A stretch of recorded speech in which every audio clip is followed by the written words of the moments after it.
बात हम कोलकाता की करेंगे। कोलकाता में ईडी का बड़ा छापा पड़ा है। टीएमसी उम्मीदवार देवाशीष कुमार के घर पर यह रेड पड़ी है। जमीन घोटाला केस में समन भेजा था।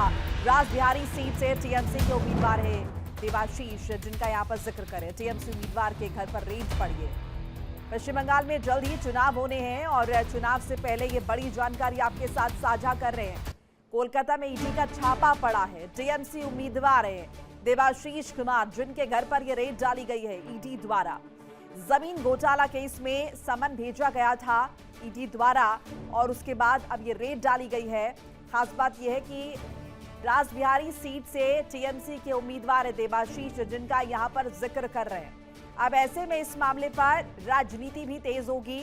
निश्चित तौर पर टीएमसी की तरफ से एक बार फिर से ईडी को घेरा जाएगा और भारतीय जनता पार्टी को घेरा जाएगा और एक बार फिर से तमाम तरह की बातें जो है वो सामने आएंगी कि ईडी यहां पर केंद्र सरकार के इशारे पर काम करे। हालांकि ये जो मामला है ये जमीन घोटाला केस से जुड़ा हुआ, जिसमें समन भेजा गया था रासबिहारी सीट से उम्मीदवार देवाशीष कुमार को, जो कि टीएमसी के कैंडिडेट हैं, इलेक्शन में पार्टिसिपेट कर रहे हैं। अब ये जो रेड है ये किस तरीके से स्पेसिफिकली देवाशीष कुमार के, अगर हम देखें ये जो उनका चुनावी सफर रहने वाला है, इस पर किस तरह का प्रभाव पड़ने वाला है।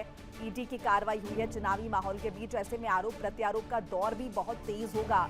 ऐसे में इंतजार है उन प्रतिक्रियाओं का। कोलकाता से ये बड़ी जानकारी आपके साथ साझा कर रहे हैं, जहां पर ईडी ने रेड डाली है रासबिहारी सीट से तृणमूल कांग्रेस के उम्मीदवार देवाशीष के ठिकानों पर। कुल कितने ठिकाने हैं इस बाबत जानकारी जो है वो हम इकट्ठी कर रहे हैं। कोलकाता में ईडी का बड़ा छापा पड़ा है। टीएमसी उम्मीदवार देवाशीष कुमार के घर पर ये रेड डाली गई है। रासबिहारी सीट से टीएमसी उम्मीदवार हैं देवाशीष, जिनके ठिकाने पर रेड डाली गई है। टीएमसी ने समन भेजा और उसके बाद ये जो कार्रवाई है छापेमारी की वो सामने आई है। इससे पहले भी देखिए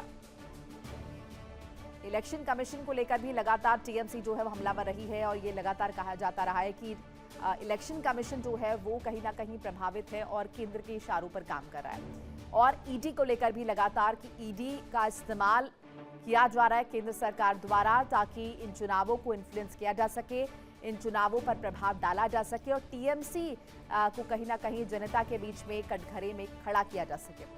और इसी पर ज्यादा इन्फॉर्मेशन के लिए रजनीश शर्मा मेरे साथ जुड़ रहे हैं, मेरे सहयोगी। रजनीश, इस पूरे मामले को लेकर क्या कुछ जानकारी है? कुल कितने ठिकाने बताए जा रहे हैं देवाशीष कुमार के जिन पर रेड डाली गई है और क्या ये मामला है, जरा विस्तृत तरीके से बताइए।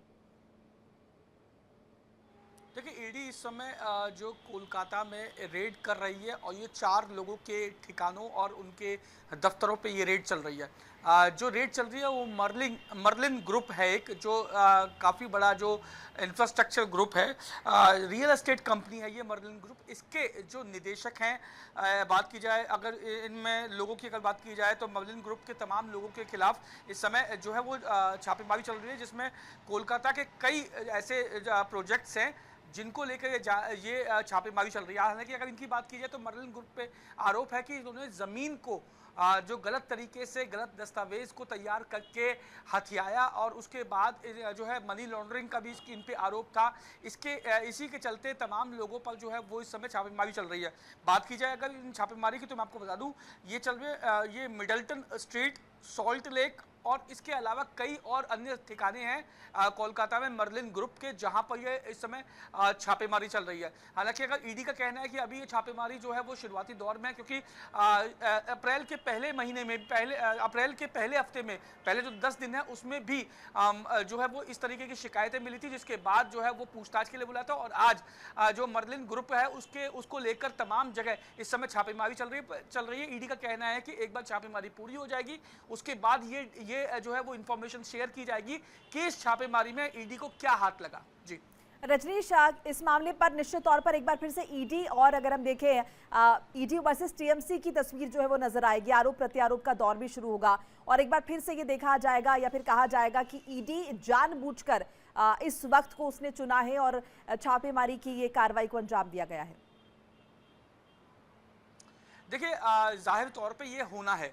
आप देखिए कि जो जब ईडी का कोलकाता में इस समय जो छापेमारी चल रही है, मर्लिन ग्रुप पे चल रही है। मर्लिन ग्रुप कोई रियल एस्टेट की कोई छोटी मोटी कंपनी नहीं है, बल्कि बहुत बड़ी कंपनी है। इस पे जो वित्तीय अनियमितताओं, फाइनेंशियल जो स्कैम्स वगैरह हैं, फाइनेंशियल जो अनियमितताएं हैं, उनको लेके चल रही है। इसके अलावा सबसे बड़ी बात यह है कि मर्लिन ग्रुप के जो कॉन्टैक्ट हैं वो कई बड़े राजनेताओं के साथ भी हैं। तो ऐसे में अगर मर्लिन ग्रुप इस जांच के दायरे में आता है, मर्लिन ग्रुप जो है वो अगर दोषी साबित होता है, तो उससे जुड़े हुए लोगों तक भी इस जांच की आंच पहुंच सकती है और बहुत मुमकिन है कई राजनेताओं से भी पूछताछ हो सकती है इस पूरे मामले में। फिलहाल कुछ समय का इंतजार करना होगा। जब एक बार जो छापेमारी है वो पूरी हो जाएगी, उसके बाद ये साफ होगा कि मर्लिन ग्रुप के खिलाफ जो शिकायतें मिली थी, जो जांच ईडी कर रही थी, उसमें ईडी के हाथ क्या क्या लगा और उन सबूतों के आधार पर ईडी किस तरीके से आगे बढ़ेगी। बहुत बहुत शुक्रिया रजनीश, आपका तमाम जानकारी अपडेट साझा करने के लिए। देखिए इंडिया डेली 24/7 अब आपकी स्मार्ट टीवी पर। इंडिया डेली मौजूद है सभी डिजिटल प्लेटफॉर्म पर लाइव और लगातार। इंडिया डेली 24/7 हर दिन राष्ट्र को समर्पित।